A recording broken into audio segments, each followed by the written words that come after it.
Irmãos, então, finalmente, hoje nós vamos dar sequência no nosso estudo sobre a visão cristã da vida, né? Do mundo. Nós estamos procurando aqui cercar algumas coisas com relação à nossa fundamentação na palavra de Deus. Nós somos levados, irmãos, eu quero lembrar isso para vocês, está a propósito desse estudo.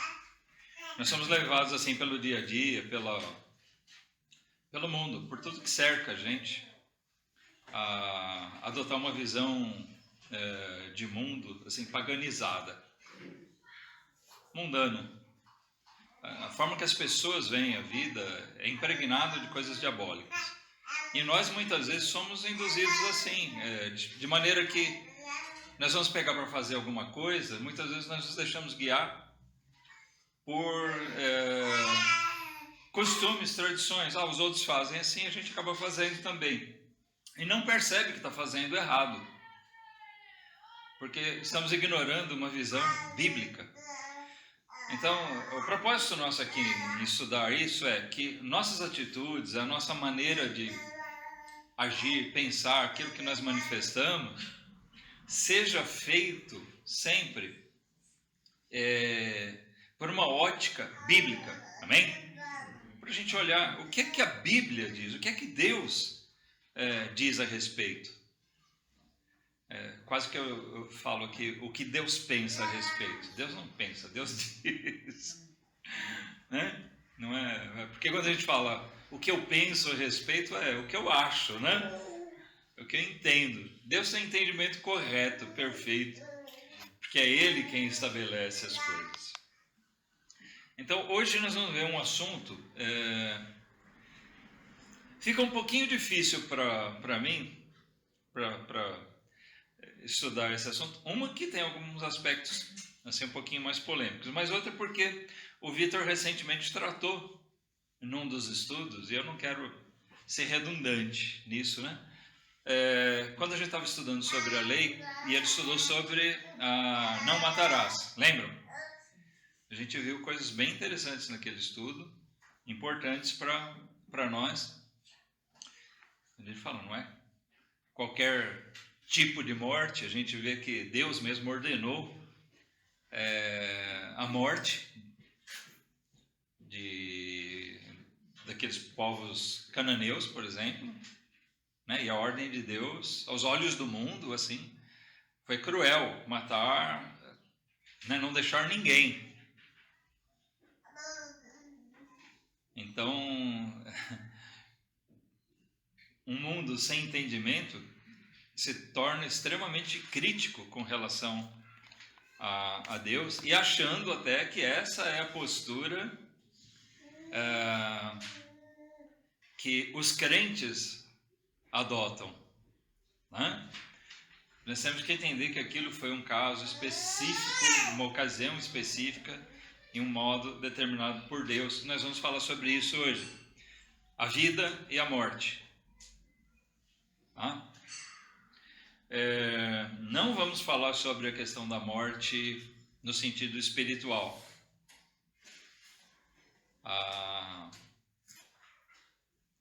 Nós vamos falar da morte física mesmo. Tá certo? Então, como o cristão enxerga a questão do direito à vida e à morte? Esse assunto tem sido alvo de polêmica e está ao nosso redor, irmãos. Nós temos coisas que afetam a nossa vida diretamente. E tem coisas que nós vamos ter que ver com relação à nossa nação. Isso se estende pelos nossos costumes. Na hora de exercer nosso direito de voto, politicamente falando, né? Na organização do nosso país, nós precisamos ter essa preocupação. O crente, a gente sabe que nós não temos legítimos representantes nossos nos poderes, no governo, né? nem no executivo, nem legislativo e nem judiciário. Não são pessoas que estão lá que verdadeiramente nos representam na nossa fé. Amém? Porém, nós precisamos ter cuidado em buscar, escolher, tentar colocar pessoas lá que defendam e que preservem uma visão bíblica, ainda que aquelas pessoas não sejam tementes a Deus. Tá? Eu tenho muito cuidado quando eu falo de alguma coisa que envolva política na igreja, porque não é papel do pregador ficar dizendo vote em fulano, vote em ciclano, certo? Porém, irmãos, nós temos que estar atentos, porque o nosso voto, as pessoas que nós colocarmos lá, presidente, governador, prefeito, deputados, senadores, são pessoas que vão, de fato, criar as leis, que vão criar o cenário para as coisas que vão ser implementadas no nosso país. Eles podem definir, por exemplo, a implantação de pena de morte. Você é a favor da pena de morte?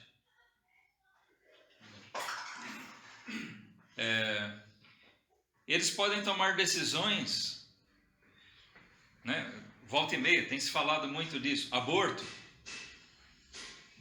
Vários países têm aprovado o aborto, têm liberado o aborto ultimamente. O nosso país ainda não. E aí? Somos ou não a favor do aborto? Não somos nós quem vamos decidir. Mas as pessoas que são colocadas lá vão decidir isso. Talvez a gente não consiga impedir. Mesmo tendo um entendimento bíblico, a gente escolhendo candidatos que prometem, pelo menos, defender essas causas, primeiro, não é garantia que eles vão ser eleitos. Segundo, também não é garantia de que, se eleitos, eles vão cumprir o que disseram. E terceiro, se eles cumprirem o que disseram, também não temos a garantia que eles vão ter maioria para fazer prevalecer essas coisas. Tá? Mas a nossa parte a gente tem que fazer.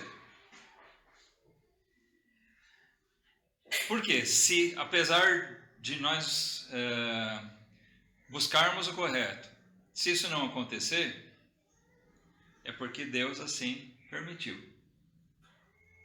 E nós sabemos que Deus tem permitido que o mal, muitas vezes, que as coisas que afrontam a palavra de Deus, que elas prevaleçam por um determinado tempo, até que Deus ponha um fim a essas coisas.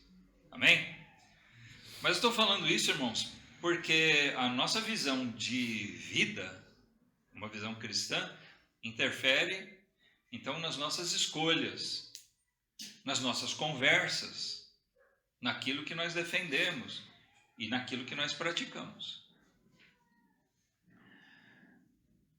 Como é que o cristão enxerga a questão do direito à vida e à morte? Alguém já disse que para morrer basta estar vivo. Só quem não morre mais é alguém que já está morto. Mas, então, a vida e a morte, elas estão... Aí são duas coisas que são interligadas. Porém, vamos determinar o que é uma coisa e o que é outra. Gênesis 2, 7.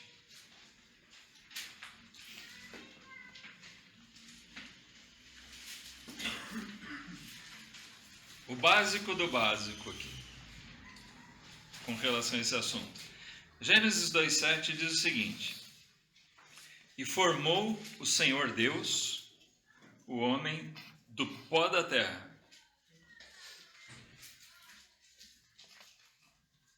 Sim, Deus pegou do pó da terra e formou daqueles elementos que existem na terra.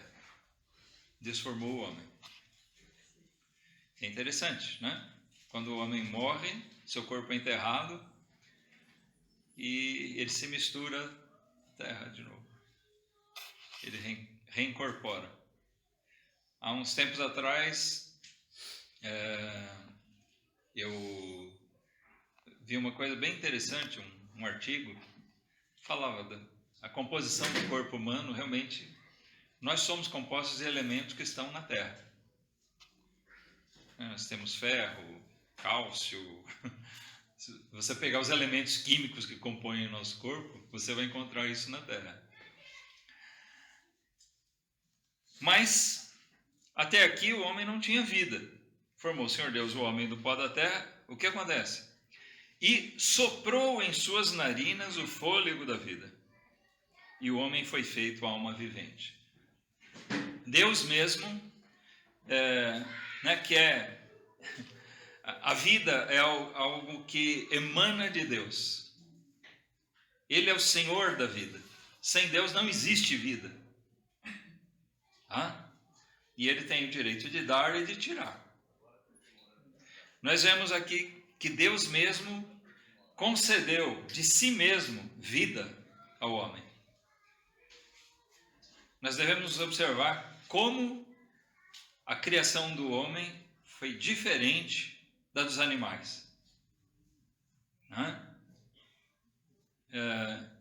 A teoria da evolução, que diz que todos partiram de uma mesma base, um ancestral comum, é uma afronta a Deus e a sua palavra. Deus criou o homem de uma maneira muito especial. Deu a nós verdadeiramente alma, espírito. A alma, que vem do latim anima, vida, no sentido de vida. Dos animais, o que a Bíblia ensina? A alma dos animais está no sangue. Uma vez mortos, cessou. O homem não. O homem, a vida não se restringe. Nós temos sangue também, mas a nossa vida não se restringe ao sangue. A nossa vida, nós temos vida espiritual. Nós temos uma parte que os animais não têm.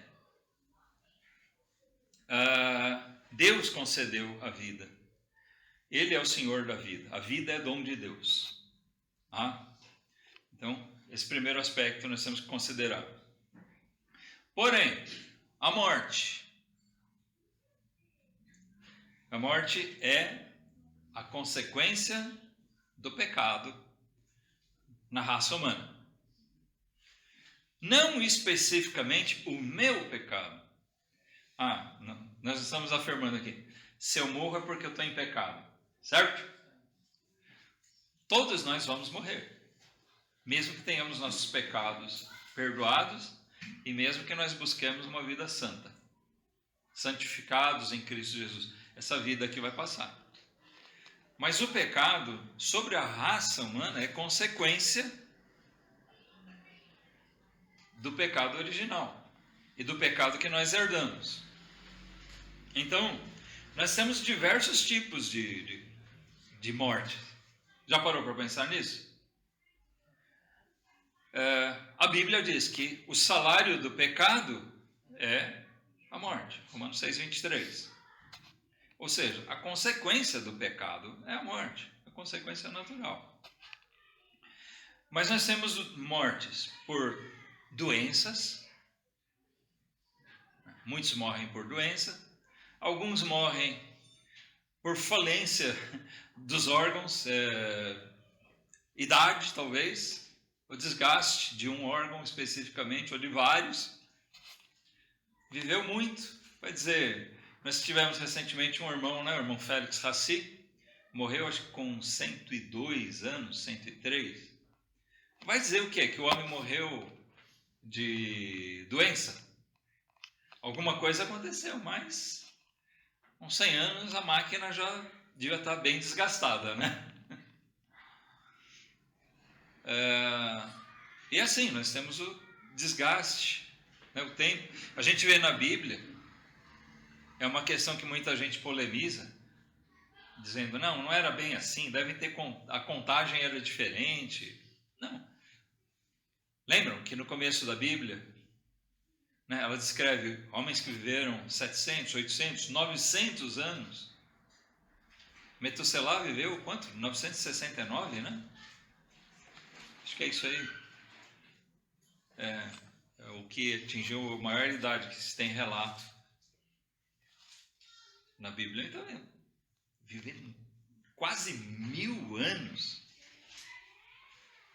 E não era assim, viver 50 e os outros 900 e tanto fadiga. Não, eles tinham saúde para viver, vigor e tinham filhos ao longo de boa parte do tempo da vida deles, né?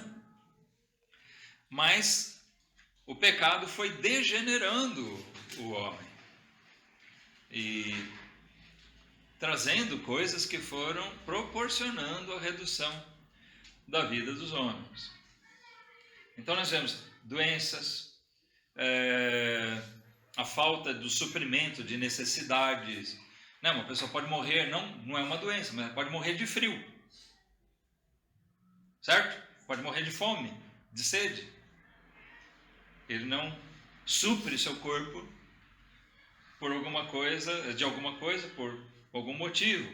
Ele pode morrer por violência, numa guerra, ou um criminoso, né, faz alguma violência contra ele. Acidentes.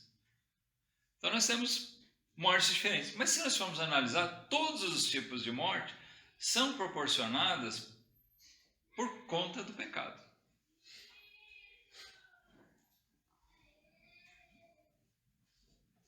A primeira morte que nós encontramos relatada na Bíblia foi justamente uma morte horrorosa, né? Que foi aquele homicídio, ou como se chama hoje, um fraticídio. Um irmão matando um irmão. Caim matando o Abel. A gente observa uma coisa interessante aqui. O mesmo Deus que estabelece mais tarde na lei pena de morte, né? Tem ocasiões, tem situações em que ele determina morte.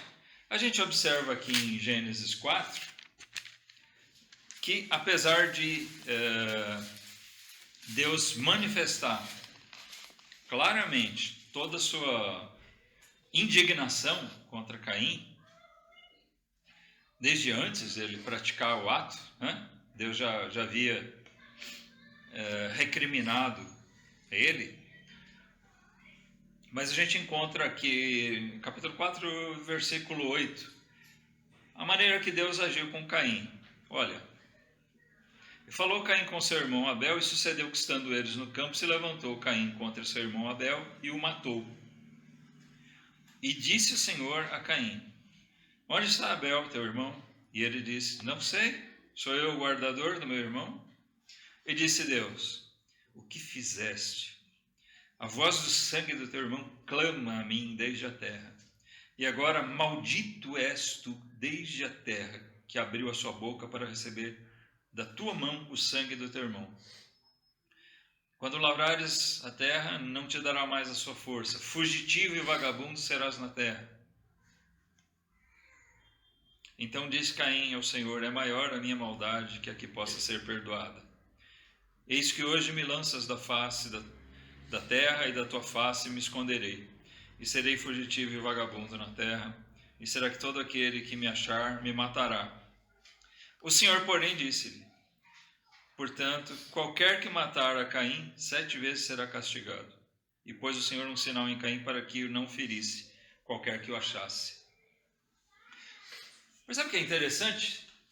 Aqui, Deus condenou Caim pela atitude de tirar a vida do seu irmão. Foi um pecado horrível. E Deus disse: você vai ser maldito na terra.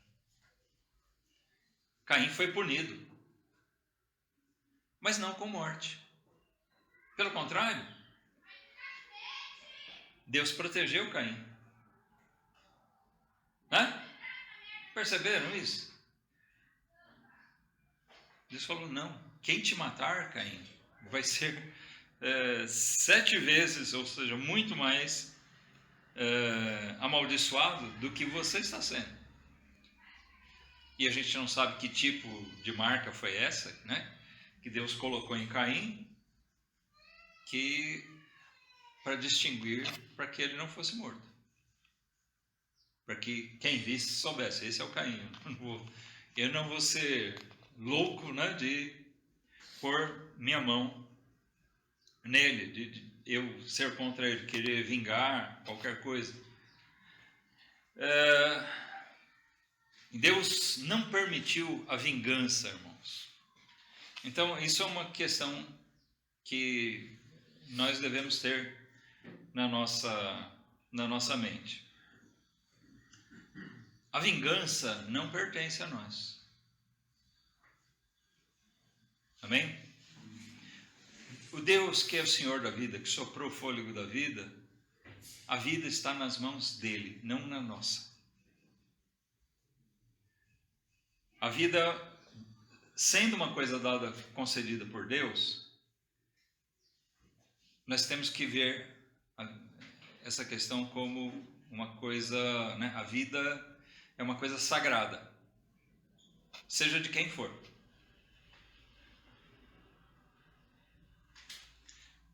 Mesmo a de Caim, um homem maldito. Um homem que sentiu ciúme por uma bobagem, tirou a vida do seu próprio irmão, tinha sido exortado por Deus, Caim, tira isso do seu coração. Com outras palavras, foi isso que Deus disse para ele. Não deixe o pecado dominar. Mas mesmo assim ele foi e fez.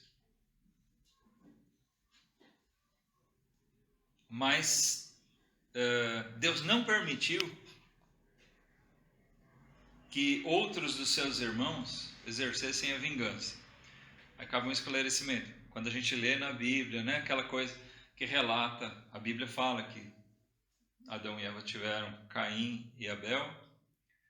Então muita gente pensa, então de onde vinham as outras pessoas? Caim foi embora, viveu com quem? Com quem ele casou?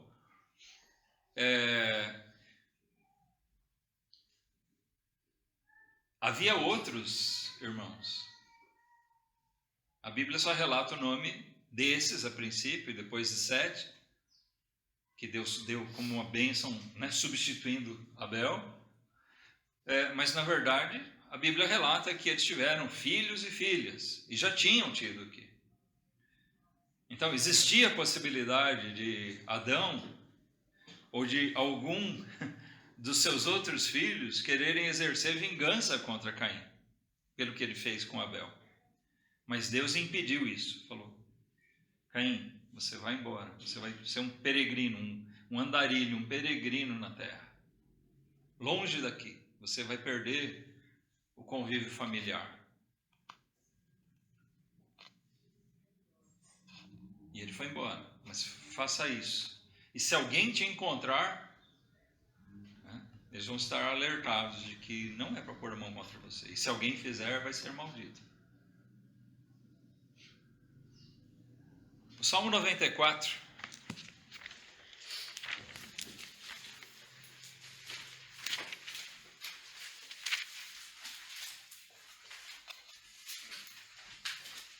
Versículo 1.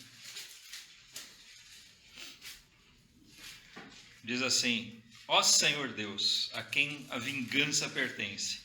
Ó Deus, a quem a vingança pertence. Mostra-te resplandecente. O salmista exalta essa questão. A vingança pertence a Deus. Ele fala isso 2 vezes. É uma maneira, dentro da literatura hebraica, de reforçar uma ideia. A repetição é para reforçar uma coisa. Quando se Quando Jesus dizia, por exemplo, na verdade, vos digo, ali é amém, amém. Jesus repetia essa palavra, para reforçar a ideia de que aquilo era uma grande verdade. Né? Então, a repetição é uma maneira de dilatar, de ampliar a contundência, a grandeza daquela questão, daquela verdade, daquilo que está sendo afirmado. E aqui o salmista nos afirma que a vingança pertence ao Senhor. A vingança pertence ao Senhor.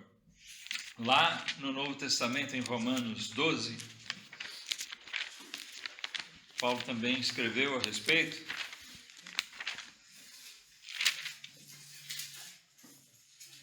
Romanos capítulo 12.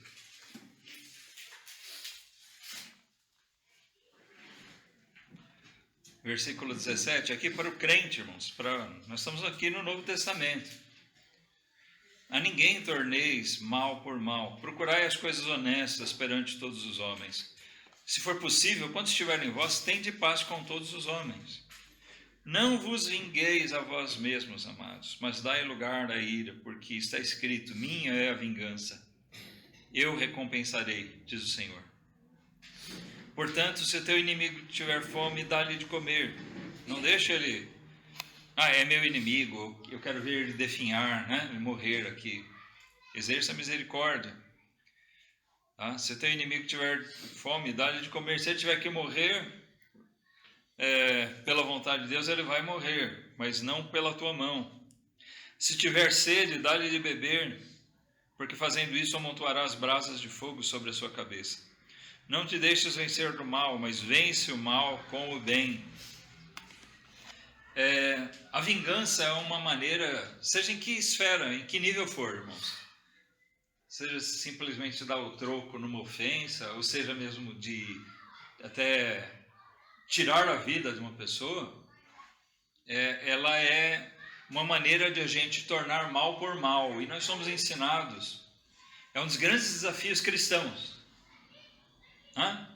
É de a gente vencer o mal com o bem. Não é mole, não. Não é fácil fazer isso.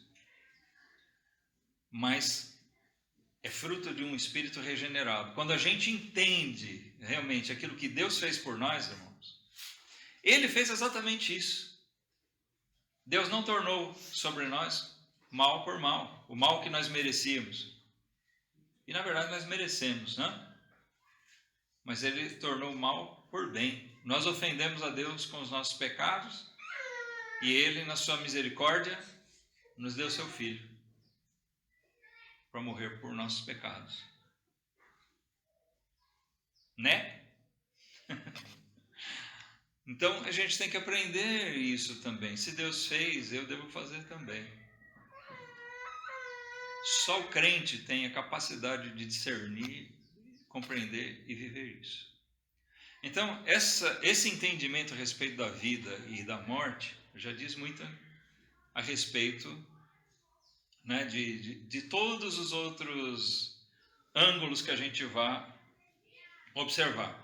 É Ele que dá a vida, é Deus quem dá a vida, e Ele é o único que tem poder sobre ela, poder de estender, conceder, como Ele fez com Caim, ou de tirar.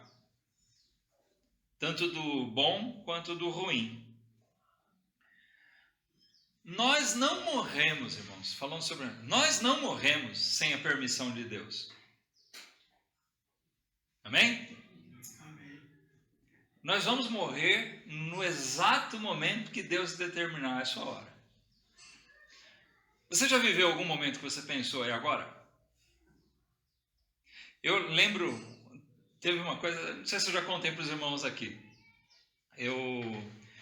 Quando a gente morava em Sudimenuce, eu ia, a maioria das vezes eu ia com a família, de quinta-feira para a igreja de Pereira Barreto. Fica ali acho que 20 quilômetros, né? 15, 20 quilômetros para frente. É rapidinho.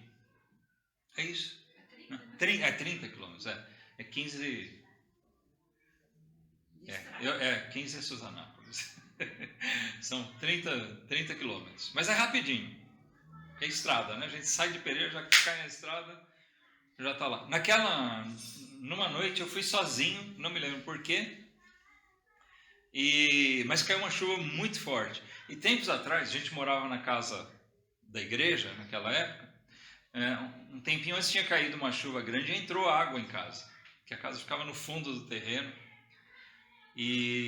Só que aquela primeira vez eu estava em casa, então a gente teve que ficar de canequinha tirando a água, ajeitando as coisas. E naquela noite, como caiu aquela tempestade, enquanto eu estava no culto, eu fiquei pensando como é que estaria em casa as coisas, né? A Miriam com as crianças pequenas e tal. Então terminou o culto, eu voltei correndo para casa, porque eu estava preocupado, né? Como estariam as coisas lá em casa. Acontece que já na via de acesso, a gente sai da estrada e anda mais uns 4, 5 quilômetros, acho, para entrar na cidade. É uma estradinha, né, de mão dupla. Mas eu derrapei o carro ali. Não estava exagerado, né, correndo exageradamente, mas estava numa velocidade mais ou menos.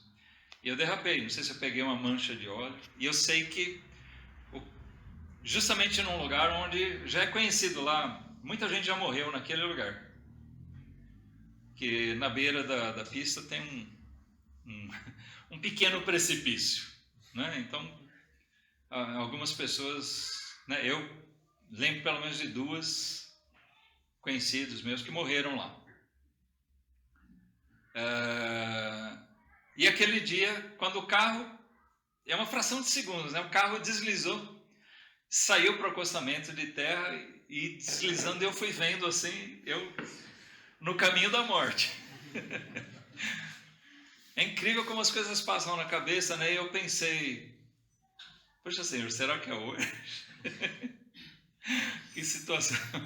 Um monte de coisa passa na cabeça da gente, né? Mas eu não vou nem conseguir ajudar ela em casa. Mas, bom, eu estou aqui, né? Deus preservou. O carro ficou com uma roda pendurada e o fundo do carro parou. Eles tinham limpado o acostamento e ficou aquele monte de terra na beirada, né? Com mato, e o carro apoiou ali e não caiu. Mas ficou com uma roda pendurada para fora. Faltou pouco mesmo. O senhor falou, não, segura. E de imediato, assim, eu desci do carro, chegou uma turma que eu nunca tinha visto e nunca mais vi, não sei quem é, voltando numa pescaria com uma variante, né, aquele carro antigo com vara, ponta de vara para fora, desceram todo do carro e vieram, tá tudo bem, me ajudaram, puseram o carro na pista e foram embora. Então, experiência, assim, diferente que eu tive. Mas eu cheguei a pensar naquele dia, acabou. É agora a hora da minha morte? Mas não era, Deus não permitiu. De fato, irmãos, essa é uma experiência pessoal que eu tive assim, daquilo que a Bíblia nos mostra. O crente, nada acontece com ele sem que Deus permita. Em Mateus capítulo 10,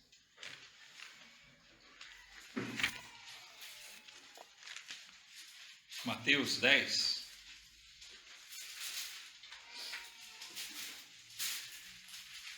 no versículo 28, Jesus disse o seguinte, olha, e não temais os que matam o corpo, não podem matar a alma. Temei antes aquele que pode fazer perecer no inferno a alma e o corpo.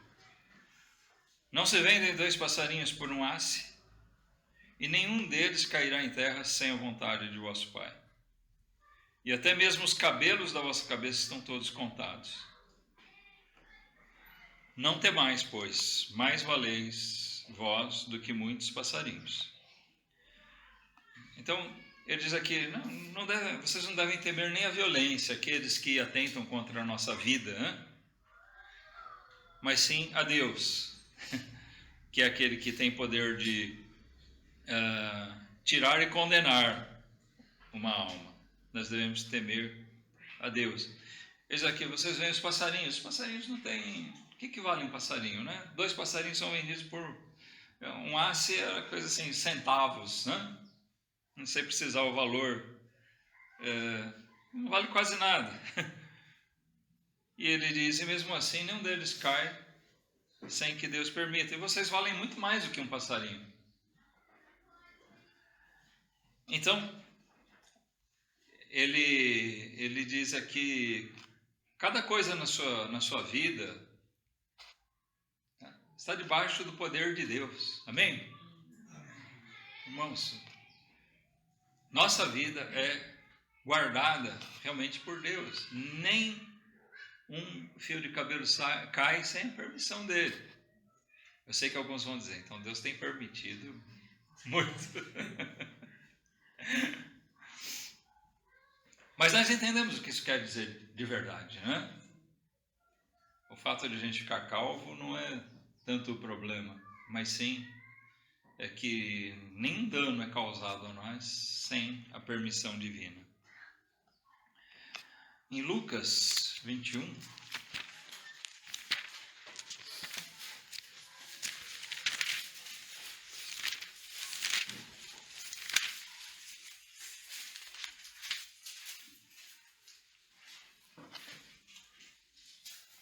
Lucas 21, 16.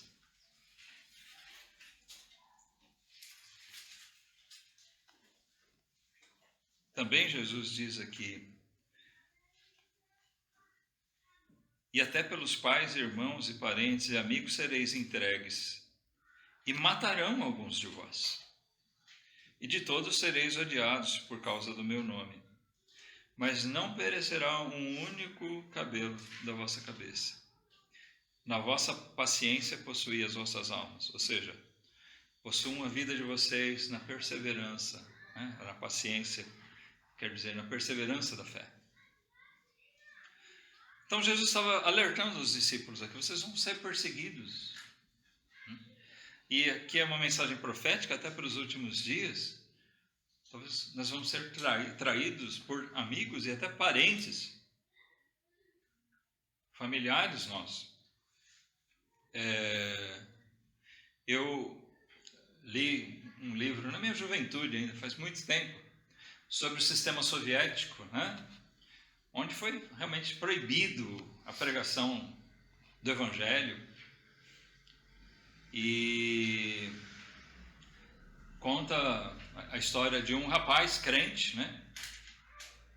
E a intensa perseguição e traição que existia por parte de amigos e familiares. A pessoa era convertida e ela tinha que manter aquilo em segredo, dentro de um círculo, com muito cuidado para que aquilo não fosse levado ao conhecimento das autoridades, porque eles poderiam ser presos. E esse rapaz, a história é verídica, né? Ele foi preso e morto. Tem gente que diz que é balela essa questão de, né? Comunismo, não é assim. É sim. É um sistema que se opõe frontalmente às Escrituras.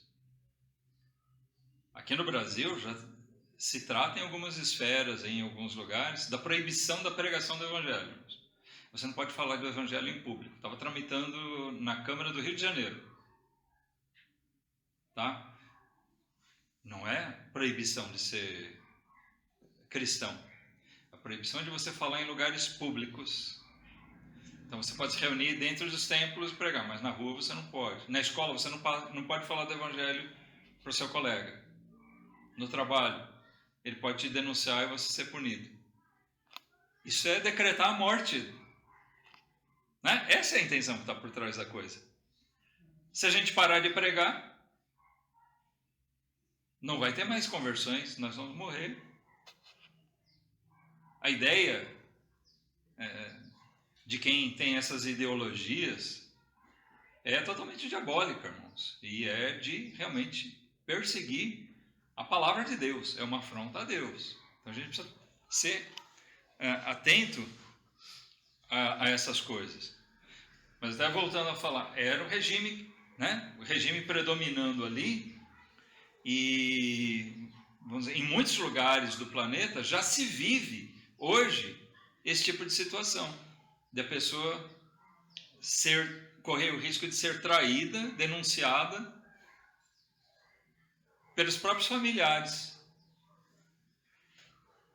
E esse é o cenário que nós vemos de uma maneira geral, pelo que Jesus diz, pelo que a palavra de Deus nos mostra, para os últimos dias, tá? Para o final, que antecede aquele período do anticristo, né?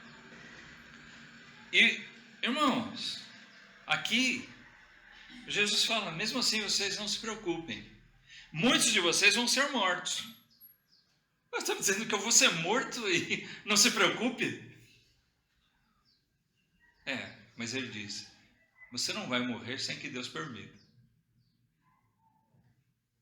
Né? Ele mesmo diz no versículo 16, né?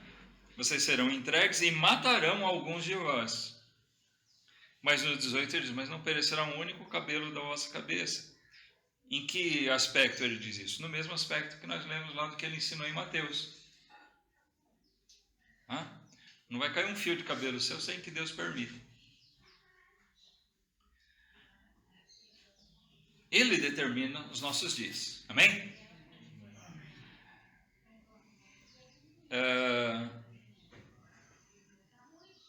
Aí alguém vai dizer, como nós já mencionamos, mas Deus mesmo determinou a morte de muitas pessoas. Nós vemos lá no Antigo Testamento, Deus ordenando, matem todos. Não deixe ninguém. Aqueles povos idólatras lá.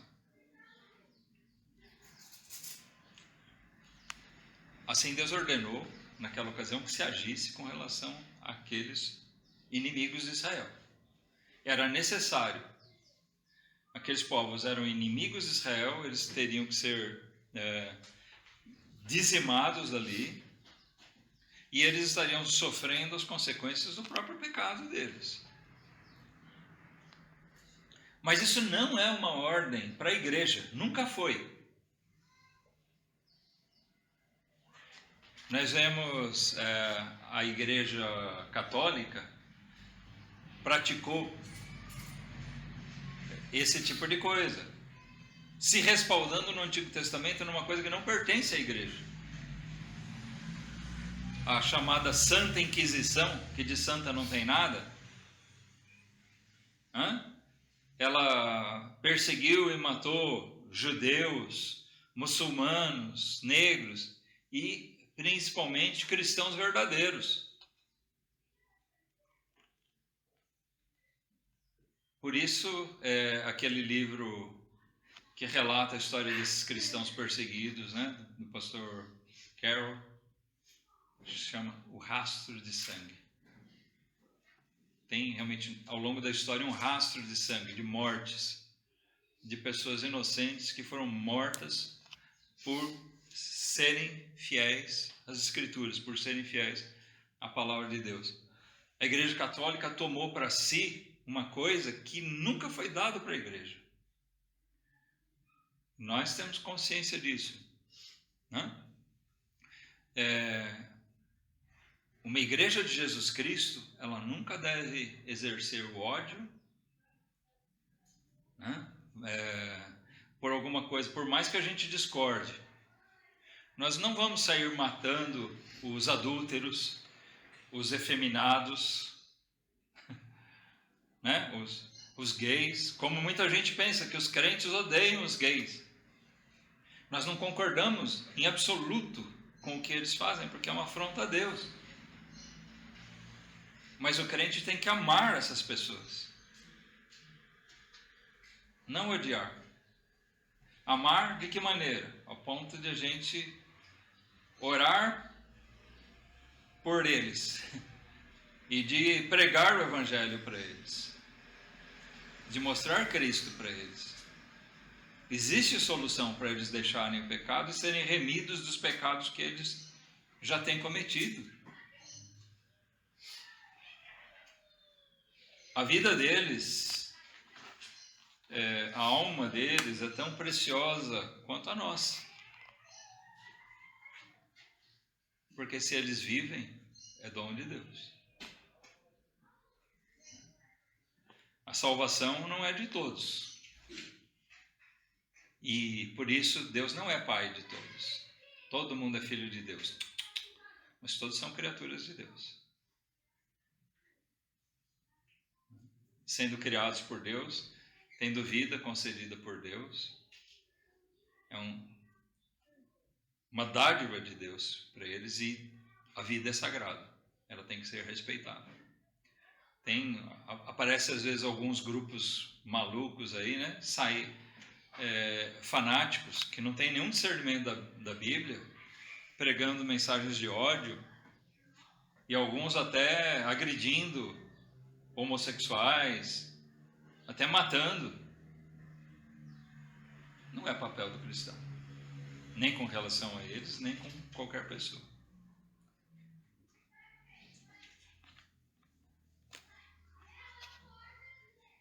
Isso é totalmente carnal, irmãos. A morte das pessoas não é vingança nossa. Deus, né? Nós vimos que a vingança pertence a Deus. Aqueles povos que morreram lá em Canaã, as pessoas que foram mortas nas batalhas de Israel contra eles, elas foram mortas por vingança de Deus. É o único que pode se vingar. E como ele fez isso? Ele deu a ordem para que eles fizessem aquilo. Mas notem, existe uma ordem para Israel fazer aquilo naquele momento. Mas não existe essa ordem para Israel fazer isso em outros momentos. E não existe essa ordem para a igreja fazer isso em momento algum. Amém? Então são coisas que a gente tem que ter discernimento. Nós não vemos isso no Novo Testamento. Muito pelo contrário. A mensagem do Novo Testamento é de nós amarmos. Ide por todo o mundo. Não tem essa questão de eu odiar o americano porque é mais rico do que nós, é arrogante, né? De odiar o japonês, o africano, o argentino. Até para o argentino a gente tem que pregar o evangelho. Em que pese, né, a rivalidade no futebol. Nada, irmãos, justifica um ódio pelas pessoas. Ao ponto de a gente querer a vingança. Se eles não, né, se uma pessoa vive em pecado, não somos nós que vamos exercer juízo sobre ele. Amém? Nós temos que pregar o evangelho para eles. E se eles morrerem nos seus pecados, a vingança vai ser exercida, mas por aquele que tem direito. Aquele que deu a vida vai ter o direito de cobrar. E esse é Deus. É assim que a Bíblia ensina. Só isso. Quando Israel fez aquilo, de matar milhares de seus inimigos, foi por ordem e determinação de Deus, naquele momento. Também existe na lei a ordem de morte, dentro de Israel mesmo. Né? A lei chamada lei de Talião, aquele olho por olho, dente por dente, ela menciona também a questão da pena de morte em algumas situações. Mas ali era diferente. Primeiro, que não era exercido como vingança dos homens, era juízo de Deus. Tinha regras, tinha que ser aplicada mediante um julgamento, tinha que ser aplicada mediante autoridade. E a gente observa isso, por exemplo, o que é que diz lá? Quando Estevão foi morto, foi de uma maneira equivocada, né? Mas tinha que ter uma autoridade lá. O fato que a Bíblia descreve, que aqueles que apedrejaram Estevão depositaram suas vestes aos pés de Saulo. Saulo era a autoridade, a forma de demonstrar que Saulo era a autoridade judaica que foi colocada ali para autorizar aquela morte. Tá? Então, era assim que era visto em Israel a morte, mais ou menos dentro daquilo que foi ensinado, o que Deus tinha determinado. Havendo alguém que se mostrou profano, né, que cometia algum daqueles pecados que dentro da lei de Deus é digno de morte, então aquela pessoa não seria morta por qualquer um, seria julgado. Nós não vamos ler porque os textos são grandes, mas, por exemplo, tinha mortes acidentais, lembra? O Vitor tratou disso naquele estudo sobre não matarás. Mas o que acontecia quando alguém matava outra pessoa por acidente? Era julgado, apurado que foi realmente acidental. O que acontecia? Vocês lembram? Era absorvido, só tinha que contribuir com a perda. Dependendo do tipo de dano, era assim. Mas tinha cidades de refúgio. Para evitar que houvesse vingança, né? Então, aquela pessoa era levada a uma cidade de refúgio. Foram apontadas algumas cidades em Israel que eram guardadas para isso. Essas pessoas iam viver lá, protegidas. Lá elas não poderiam ser alcançadas pelos seus vingadores. Tá? Justamente porque Deus não queria que eles exercessem a vingança indevida. A lei de Italião, na verdade, foi colocada não para incitar uma violência, dar o troco, né? Mas era para dar um troco proporcional à falta cometida. Um homicídio, sim, sendo planejado, arquitetado por maldade, era passível de morte, assim como outros pecados, adultério, blasfêmia, mas outras coisas eram amparadas por Deus. A pena de morte, ela foi colocada na lei de Deus ali, em circunstâncias rígidas. Mas nós não encontramos isso no Novo Testamento. Nós somos regidos não pela lei que foi dada a Israel, mas pela lei do amor.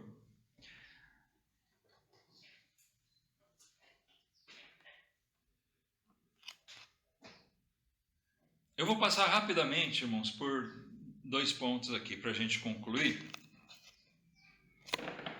Nós temos dentro desse cenário todo, como eu já comentei, o aborto. O que acontece? O aborto, o mundo não reconhece o feto como uma vida. Alguns entendem assim, enquanto não nasceu, não é gente.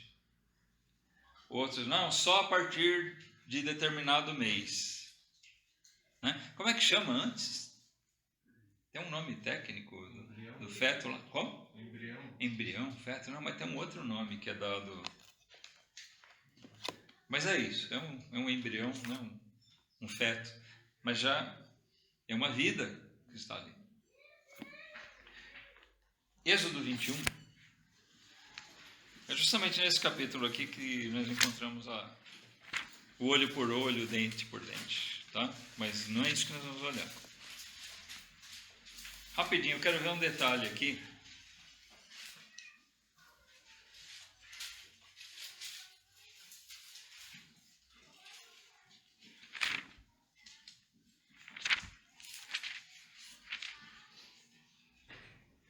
Êxodo 21, 22 e 23, versículos 22 e 23. Ele fala assim, se alguns homens pelejarem e um ferir uma mulher grávida, e for causa de que aborte, porém não havendo outro dano, certamente será multado, conforme que lhe impuser o marido da mulher, e pagará conforme aos juízes. Mas se houver morte, ou seja, se a mulher morrer, então darás vida por vida. Porque houve uma violência aí proposital, foi por extensão, talvez acidental sobre ela, mas sim. Mas eu quero tratar aqui a questão do aborto. Vou pegar um detalhe aqui. Aqui não é dada a condenação de morte por conta do bebê abortado, até porque se considera isso como um acidente, né?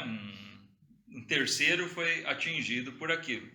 Mas nota que ele não determina um prazo. A mulher está no começo da gravidez, no final da gravidez, porque o que se considera é que existe uma vida ali, embrionária ainda, né? Dentro do ventre da mulher, mas é uma vida. Isso vai ser cobrado. Então, a única menção assim que nós temos realmente a aborto não é um aborto provocado, é um aborto acidental aqui, né? Na Bíblia nós não temos essa prática, mas então quando a Bíblia se cala a respeito de um determinado assunto, a gente tem que pegar pelo aspecto geral. O que acontece? Existe ali uma vida. Isso nós podemos depreender. É uma vida que está lá. Então, nós não temos o direito de tirar a vida de ninguém. Nem do criminoso, né? É isso que a gente viu. Eu não tenho poder, autoridade, por pior que seja ele, eu não tenho o direito de tirar a vida dele. Certo? Quem dirá ter o direito de tirar a vida de um inocente. Inocente e indefeso. É engraçado, né? As contradições das teorias humanas. Porque se estabelece os direitos da criança, né? Você não pode corrigir uma criança. Você não pode dar uma palmada na criança, porque você corre o risco de ser punido, né? Isso porque você está visando o bem dela, corrigindo e ensinando ela. Então, a visão dessa gente que tem essa teologia, essa ideologia é: não corrija. Não é teologia, é ideologia. Não corrija. Não pode corrigir, porque você vai fazer mal para a criança. Você vai judiar da criança se você bater nela. Se você aplicar o que a Bíblia diz, de usar a vara. Vara, chinelo, mão. Mas você pode matar uma criança no ventre. Uma criança que já está aí com as suas perninhas, você vai bater nela, ela é frágil, né? Mas ela ainda tem até a possibilidade de gritar por socorro, de correr e fugir de você. Ela tem até algum recurso para tentar se defender e escapar. Mas uma criança no ventre não tem. Ela não tem para onde correr, para onde fugir. O aborto é alguma coisa totalmente indigna, irmãos. É totalmente inocente, indefesa. É um crime o aborto. Eu vi alguma coisa esses dias, a gente não sabe se às vezes exageram, mas sabe qual é a maior causa de mortes? Segundo o relato que eu li, a maior causa de mortes que existe no mundo, em geral, na verdade, não é coronavírus, é o aborto. Existe mais aborto do que a gente imagina. Quando nós tivemos nossos filhos, a gente conversando com o médico, que fez parte dos 3, né? Foi o mesmo médico. A gente tinha amizade, a gente conversava bastante com ele. Ele chegou a relatar pra gente que muita gente procurava para fazer aborto. Ele era obstetra, né? Muita gente procurava. E muitas vezes chegava, diz que no consultório dele, mulheres, senhoras, com suas jovens filhas de saia, vestidão, crentes, pedindo para fazer aborto. A gente não faz ideia quanto tem. Tá? Então, isso, irmãos, pelo cenário geral, a vida é alguma coisa concedida por Deus. Uma vida gerada no ventre de uma mulher é algo sagrado. Ah, mas vai nascer com defeito, a mãe corre risco. Tem vários senões que a gente pode colocar, mas a vida é sagrada.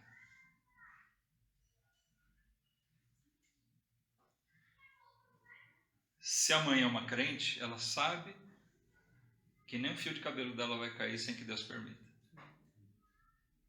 A gente tem relatos na Bíblia de mulheres, né, que esperaram por ter um filho muito tempo.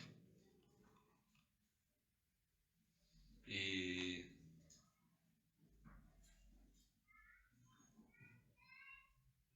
a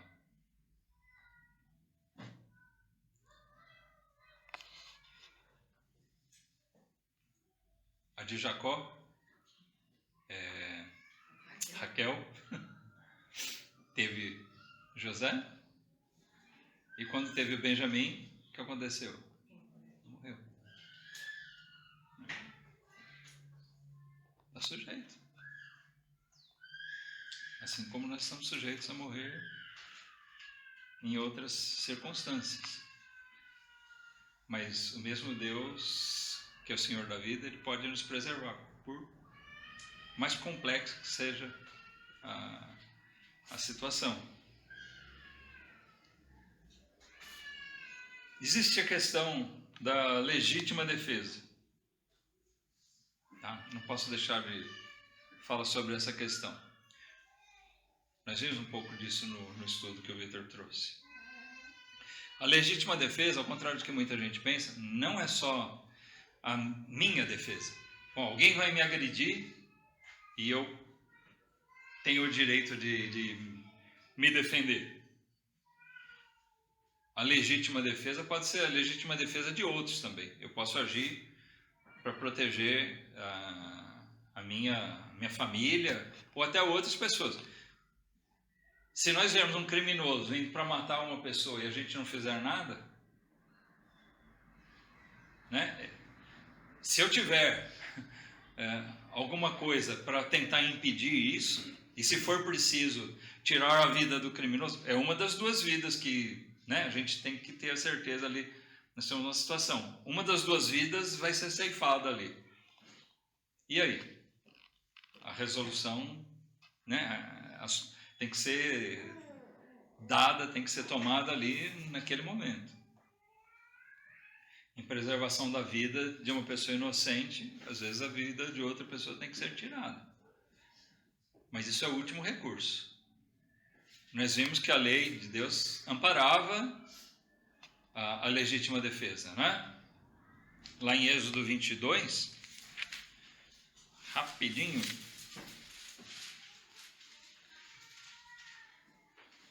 Esse foi um texto que o Victor leu no estudo aqui, né? Se o ladrão for achado, versículo 2.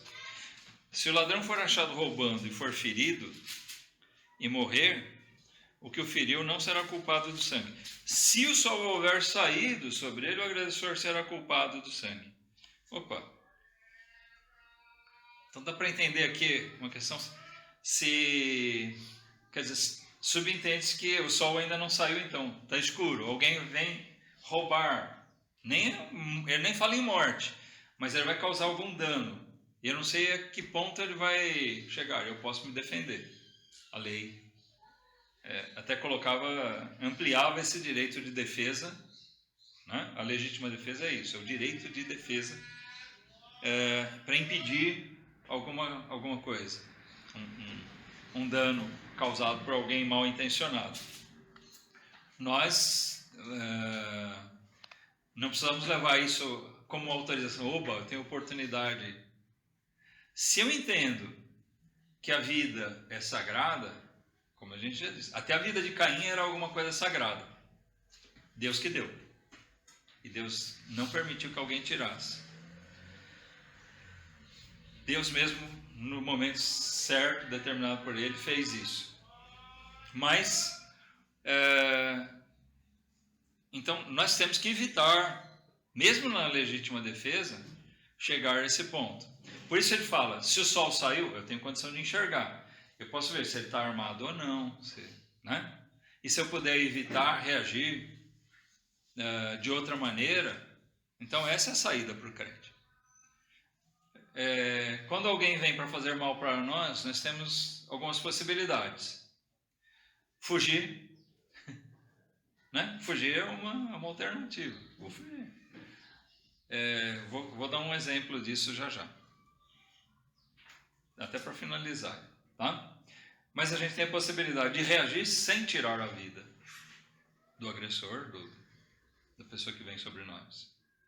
Último caso, em legítima defesa, vejo que ele veio realmente determinado para me matar ou para matar outra pessoa, então eu tenho um respaldo para fazer isso. Mas acho que isso deve ser doloroso para um crente carregar na sua mente o fato de que ele tirou a vida de alguém. Então, realmente, alguma coisa que a gente tem que cogitar. Alguns crentes, esse é um assunto que não é fechado. Alguns crentes, alguns cristãos, entendem que esse direito à legítima defesa não serve em circunstância nenhuma. Outros entendem que, nessas circunstâncias, em último recurso, sim. Tá? Eu fico mais com essa última ideia. Mas eu li um comentário interessante, irmãos. Se a legítima defesa for a minha defesa, eu posso optar. Eu prefiro. Eu vejo que ele veio para me matar. E eu também tenho uma arma e posso evitar isso matando ele. Eu posso escolher. Viver com isso na cabeça que eu tirei a vida de uma pessoa ou deixar ele me matar. Já que eu sei que a minha vida não vai cair nenhum fio de cabelo sem que Deus permita, eu posso agir dentro desse pensamento e deixar. Se for pela vontade de Deus, que ele me mate. Mas nós não temos o direito de agir da mesma maneira com relação a outra pessoa. Aquela circunstância que eu disse. Se alguém vem para matar, sei lá, né, a gente sai, termina o culto, eu vejo na rua... alguém vem para matar um de vocês. Para defender vocês, talvez eu tenha que, né, para defender essa pessoa, eu tenho que escolher, ou eu deixo ele te matar ou eu ajo contra ele. É lógico que a gente vai tentar agir né, de uma maneira que não mate. E se eu mato a pessoa? Mas assim, é a preservação, a legítima defesa de outra vida. Eu não tenho o direito de escolher se cabe deixar, né, levar a vida da pessoa inocente ou daquele. Entre o bandido e o inocente, se uma das vidas está ali para ser ceifada, que seja a do bandido. Agora, quando é entre eu e ele, eu posso escolher.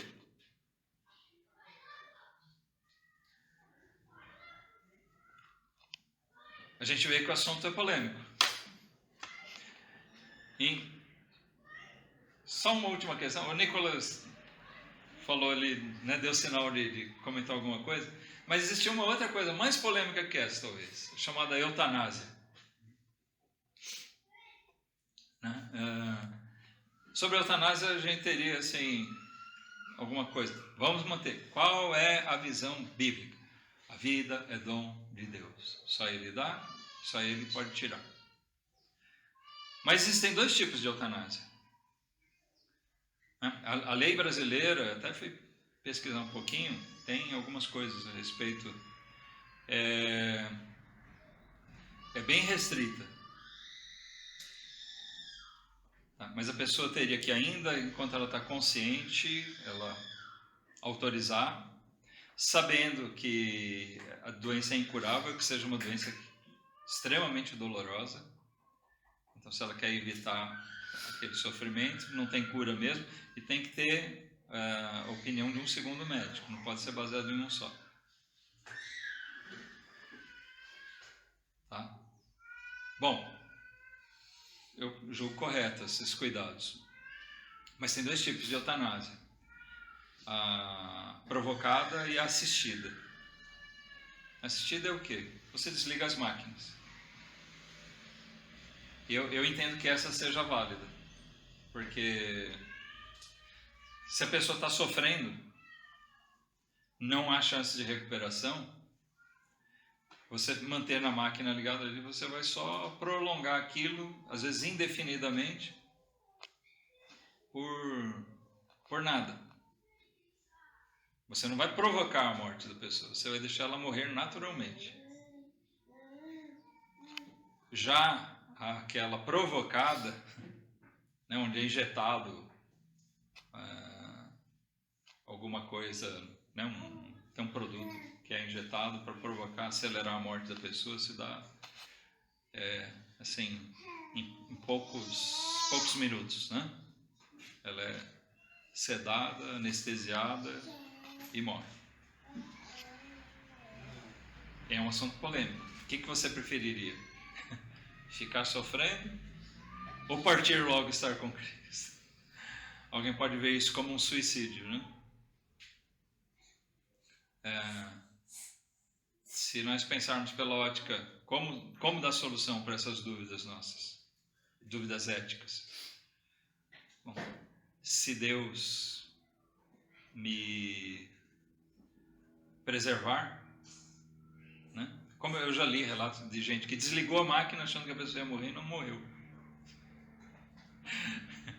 É porque Deus não quis, certo? E se eu tiver que sofrer muito, né? Ninguém quer sofrer na morte. O crente, né? A gente fala, eu quero morrer dormindo. Mas a morte não vem do jeito que a gente quer, do jeito que Deus quer, certo? E como dizem, eu quero acordar morto. Dormir e acordar no céu. Mas nem sempre é assim. Então, irmãos, está nas mãos de Deus, né? Nós não devemos provocar nem a nossa morte, né? Tem a questão do suicídio. Nós não devemos provocar a nossa morte. Essa eutanásia provocada é um tipo de suicídio. Se ela teve que ser autorizada pela pessoa, ela pediu, me matem.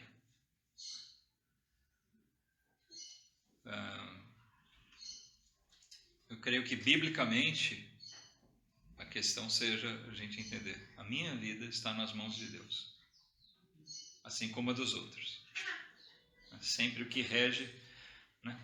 Fechando aqui, seja no aborto, seja eutanásia, seja vingança, qualquer coisa, acidente, a gente ficar indignado com Deus, como Deus permitiu tirar a vida das pessoas, está nas mãos de Deus. Eu disse que ia contar um negócio rapidinho. Os valdenses, eles foram perseguidos, encurralados. Eles viveram, né, crentes fiéis que viveram nos Alpes, entre Itália e a Suíça, e eles foram se refugiar lá porque eles sofriam grande perseguição por parte dos católicos. E era um lugar de difícil acesso. Eles conheciam muito bem, no meio das montanhas, neve. Eles viviam ali refugiados em vales, no meio das montanhas. E eles foram perseguidos, eles poderiam reagir e eles não reagiram. Quando foi uma tropa que conseguiu chegar onde eles estavam, o que eles fizeram? Eles se refugiaram tentaram fugir, como em outras ocasiões outros grupos já tinham fugido, e eles se refugiaram numa caverna. Não sei se vocês já leram esse relato. E os seus algozes, né, os inimigos, fecharam a caverna e lançaram fogo lá para que eles morressem todos asfixiados, né, ou mesmo queimados. Uma coisa cruel mesmo que fizeram com eles. Mas eles não reagiram, em momento algum. Eles poderiam ter reagido e não fizeram. Porque eles viam, né, foi levada a vida daquele grande grupo. Era uma colônia inteira de valdenses. Mas eles tinham consciência que se fossem mortos, seria por permissão de Deus. Por mais injusta que seja, né? Aos olhos dos homens. Aqueles homens né? Já estão pagando, mas vão pagar eternamente pelo que eles fizeram, por essa crueldade. Nicolas.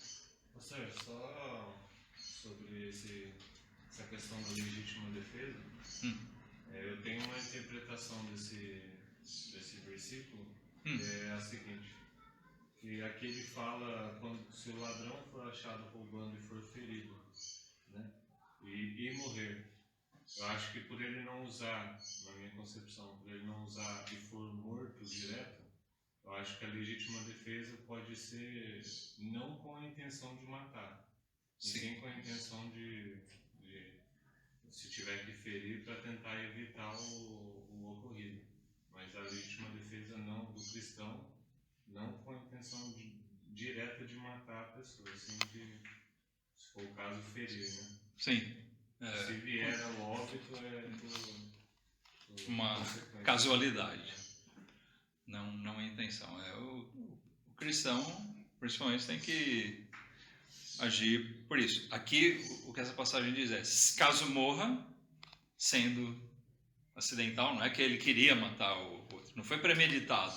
Quem premeditou fazer o mal foi o ladrão, né? O inimigo. E ele, em defesa disso... Na minha cabeça, assim, uma ilustração bem horrorosa disso daí vamos supor, você tem a possibilidade de... O cara tá apontando uma arma pro outro, só um exemplo. Você tem a possibilidade de dar uma facada na mão do cara ou direto na cabeça do cara, no pescoço. Então eu acho que tem a diferença de você agir com a intenção direta de matar ou de somente interromper aquele ato ali. Sim. Entra aquela questão. Como eu disse, tem o recurso de fugir, de se esconder. Tem o recurso de tentar reagir nessa maneira, sem tirar a vida da pessoa. Eu vou só me defender, impedir o ato, né? Agora, pode ser que chegue num momento ali que você vê que ou você fere ele mesmo, né, e aí corre o risco de matar, ou ele te ferir. Se a gente tiver que ferir alguém, também tem uma questão. Li um comentário sobre isso. Por exemplo, alguém vem te assaltar. Você reage e impede o ato e ele se machuca, fica lá. O que fazer depois? Você continua chutando ele? Uma vez que ele caiu, você tira a arma da mão dele. Aí já não é mais legítima defesa, entendeu? Tirar a arma dele, você tem que tirar a arma dele e usar, eu quero dizer. Então, deixa eu completar a frase aqui. Você pegar a arma dele, ele usar contra mim, então eu estou em legítima defesa, eu vou usar a arma dele contra ele mesmo. Aí já não é mais legítima defesa, porque eu posso. Uma vez que eu evitei o mal, desarmei, eu tenho o recurso de impedir o ato, né, que ele se propôs, e fugir, ou prender ele, chamar alguém para ajudar. Aí ele vai ser julgado pelo que ele fez. Certo? Então tem circunstâncias práticas assim, mas o princípio é esse. A vida dele, mesmo do bandido, ladrão, estuprador, a vida dele é sagrada. Que é Deus que deu. Entendeu? Ele não é santo de jeito nenhum.